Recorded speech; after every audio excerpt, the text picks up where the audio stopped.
Fala Bugrino, fala Bugrina, bem-vindos a mais um Bom Dia Guarani.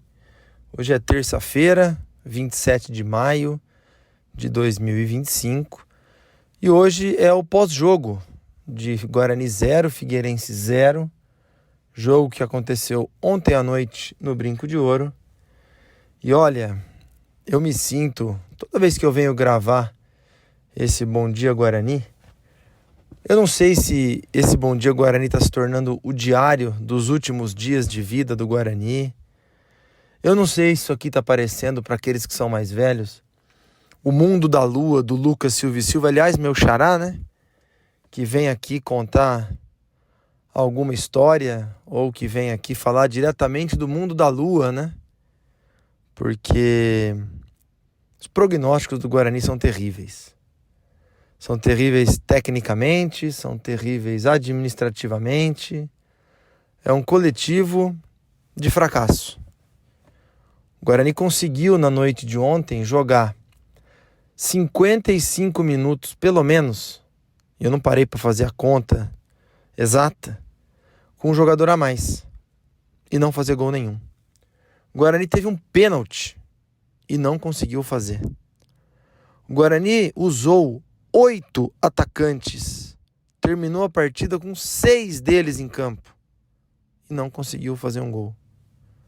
É aquele a gente joga bola e não consegue ganhar, inútil, a gente somos inútil, como diz a música, que a gente viu se repetir mais uma vez. São 7 jogos na Série C. Em 5 o Guarani passou em branco. E está merecidamente em penúltimo lugar da terceira divisão do futebol brasileiro. Eu poderia passar muito tempo aqui, mais uma vez, falando mal de dirigente, falando mal de jogadores, atuações ontem abaixo da linha da crítica, de novo. Poderia falar da desastrosa coletiva do técnico Marcelo Fernandes.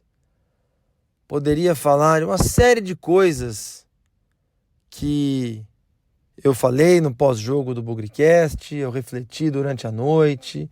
E é durante a noite mesmo, tá, gente? Estou gravando isso aqui, são um pouco antes das 7 horas da manhã, porque eu não tinha saco. Poderia falar disso tudo, mas eu queria falar sobre o que está em risco.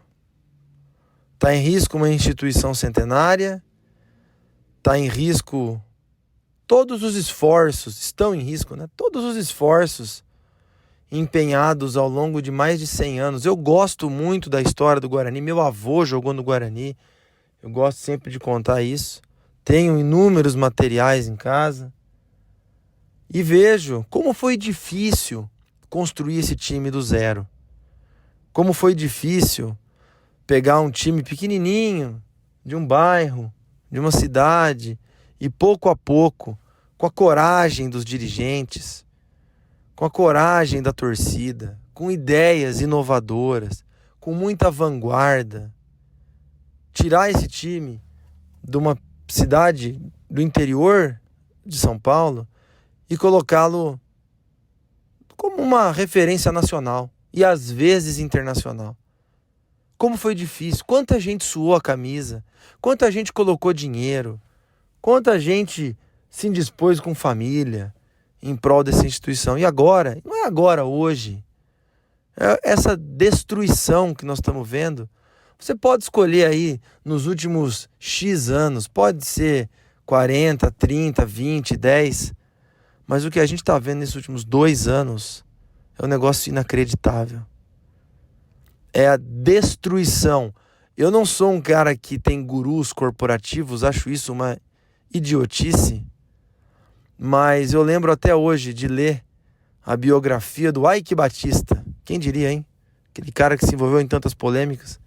E ele falava muito que ele gostaria que as empresas dele fossem empresas não é a prova, agora nem qualquer expressão que ele usava, mas a base não era a prova, enfim, que idiotas não conseguiriam destruir. ela teria processo, ela teria solidez suficiente para idiotas não conseguirem destruir. E acho que o Guarani está sendo destruído. Todo o esforço de tanta gente durante décadas, durante um século, está indo para o saco. Ir para a Série D é o fim do Guarani. O CNPJ pode se manter ativo, a paixão, o patrimônio imaterial, a camisa, o distintivo, tudo isso vai continuar. Como continua com o Santa Cruz, com o Paraná, com a Portuguesa. E vocês lembram desses times hoje? Na sua roda de conversa de amigos, você lembra desses times hoje? Pois é. Se você não lembra, é porque esses times praticamente deixaram de existir. E são times que estão na Série D, ou nem isso. Brasil de Pelotas, Sampaio Correia, times que eram adversários do Guarani até pouco tempo. América de Natal, vai lembrando aí. Claro, times muito menores, mas que não existem mais. Quer dizer, existem jogando a Série D, jogando seus estaduais, mas é isso que está acontecendo. Não tem...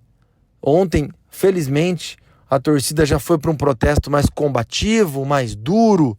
É isso que tem que ser feito mesmo, porque não pode... As coisas não podem caminhar para um precipício e não acontecer nada. Para aqueles que são os defensores de que a política deve vir em primeiro lugar, essas são as consequências. É um longo prazo que não vai chegar nunca. E se chegar, vai chegar com um time que acabou. E aí não existe longo prazo para quem acabou. O que a gente está vendo é o final do Guarani. Dá tempo de reagir, dá tempo de mudar, dá tempo de permanecer na Série C. Mas nesses 7 primeiros jogos, mais de um terço do campeonato, o prognóstico é horrível. O prognóstico é triste. Então, gente, cada um aí que puder fazer a sua parte, cada um que puder fazer alguma coisa, o Guarani está completamente perdido. A direção está completamente sem rumo. Não sabe o que se faz, não se planeja. Até 2 meses atrás, o Guarani tinha um ótimo elenco para a Série C. 2 meses depois, a idade média do elenco é inferior ao necessário para subir. Até um tempo atrás, o Maurício Souza era uma grande promessa de treinador. Hoje já estamos discutindo se o sucessor do Maurício Souza deve continuar. Então, ninguém sabe. A estratégia de ontem não dura até amanhã. Esse pessoal está completamente perdido. Eu não sei o que dá para fazer. Se você tem ideias, ajuda, não sei. Mas eu temo muito que esses esforços de mais de um século terminem, tenham sido praticamente em vão. Em vão não foram, vai? Porque o time teve grandes momentos. Mas eu lamento demais que essa turma nos últimos 2 anos está caminhando com passos larguíssimos para acabar com o Guarani. Esse é o meu desabafo de hoje. Boa semana para todos.